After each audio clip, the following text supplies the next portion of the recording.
नमस्कार. तुम्हा सर्वांचं माझ्या हॅपी किचनमध्ये स्वागत करते. आज मी तुम्हाला अगदी वेगळ्या पद्धतीचे असे कमी साहित्यात व झटपट तयार होणारे मोदक कशाप्रकारे बनवायचे ते दाखवणार आहे. चला तर मग रेसिपीला सुरुवात करूयात. इथे मी गॅसवरती पॅन गरम करून घेतलेला आहे व त्यामध्ये मोठा 1 चमचा हे साजूक तूप टाकलेलं आहे. गॅसची फ्लेम आपल्याला अगदी मंद ठेवायची आहे व मंद फ्लेमवरती इथे मी साधारण छोटी 1 वाटी हे बेसन घेतलेलं आहे. तर बेसन आपल्याला चाळून वापरायचं आहे. तर मंद आचेवरतीच मस्त खरपूस आपल्याला हे बेसन छान भाजून घ्यायचं आहे. बेसनाचा रंग चेंज होईपर्यंत छान असा सुगंध येईपर्यंत आपल्याला हे बेसन भाजून घ्यायचं आहे. ज्याप्रमाणे आपण बेसनाचे लाडू करण्यासाठी बेसन भाजतो त्याच पद्धतीने हे बेसन आपल्याला भाजून घ्यायचं आहे. तर आणखीन 1 चमचा तूप मी यामध्ये टाकलेला आहे. तर अशा पद्धतीने थोडं थोडं तूप ॲड करत बेसन आपल्याला भाजून घ्यायचं आहे. तर साधारण 3 चमचे तूप मी हे बेसन भाजण्यासाठी वापरलेलं आहे. तर तुम्ही पाहू शकता बेसन असं पातळ झालेलं आहे.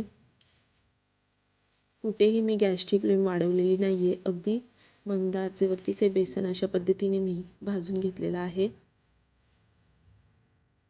वाह, मस्त छान सुगंध येते बेसनाचा. तर आपलं हे बेसन आता छान भाजलेलं आहे. तर आता मी यामध्ये 1 मोठी वाटी डेसिकेटेड कोकोनट टाकत आहे.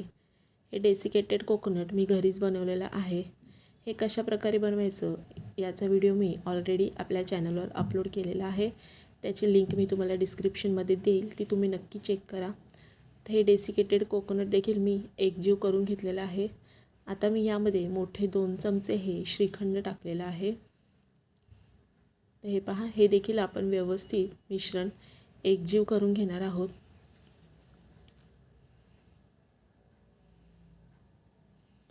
तर अशा पद्धतीने आपल्याला हे मिश्रण एकजीव करून घ्यायचं आहे. मस्त रंग आलाय, तुम्ही पाहू शकता. तर आता मी यामध्ये 1 चमचा पिठी साखर टाकलेली आहे. यामध्ये आपण श्रीखंड टाकलेला आहे त्यामुळे श्रीखंडाचा गोडवा ऑलरेडी आहे. तर तुम्ही पिठी साखर ऑप्शनल आहे. जर तुम्हाला जास्त गोड आवडत असेल तर टाका आणि नाही टाकली तरीही चालेल. तर हे पहा मस्त. तर छान आपलं हे मिश्रण तयार झालेलं आहे मोदक करण्यासाठी.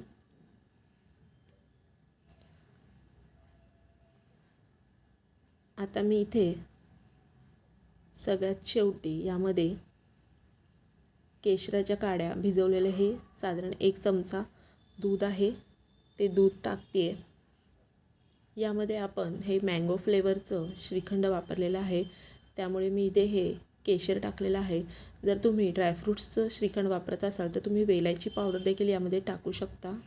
ते पहा, पूर्णपणे मिश्रण मी गार करून घेतलेलं आहे व एका ताटामध्ये काढलेलं आहे. मस्त. तर इथे मी अशा पद्धतीचा मोदकाचा साचा घेतलेला आहे व त्याला थोडंसं मी तूप लावून घेतलेलं आहे. तर आपल्याला हे अशा पद्धतीने हे सारण यामध्ये भरायचं आहे व मोदक तयार करून घ्यायचं आहे. तर हे अगदी झटपट असे आपले हे मोदक तयार होतात. अजिबात वेळ लागत नाही. अगदी घाई गडबडीच्या वेळेस तुम्हाला बाप्पाला नैवेद्य दाखवायचा असेल तर तुम्ही हे हमखास मोदक करून पहा. अगदी छान वेगळ्या चवीचे असे हे मोदक तयार होतात.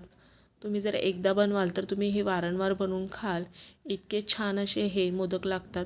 श्रीखंडाचा आपण यामध्ये जे टाकलेलं आहे त्याचा खूप छान असा स्वाद येतो या मोदकांमध्ये. ते हे पहा मस्त. तर आपला हा श्रीखंड मोदक मी तयार करून घेतलेला आहे, तुम्ही पाहू शकता. हे जे एक्स्ट्राचं आपलं सारण आहे ते अशा पद्धतीने आपण काढू शकतो. तर मस्त आपला हा मोदक तयार झालेला आहे. तर अशाच पद्धतीने आता आपण सर्व मोदक तयार करून घेऊयात. तर हे पहा, साधारण 11 मोदक मी या मिश्रणापासून तयार केलेले आहेत, तुम्ही पाहू शकता. तर तुम्ही हे मोदक नक्की करून पहा, तुम्हाला नक्की आवडतील.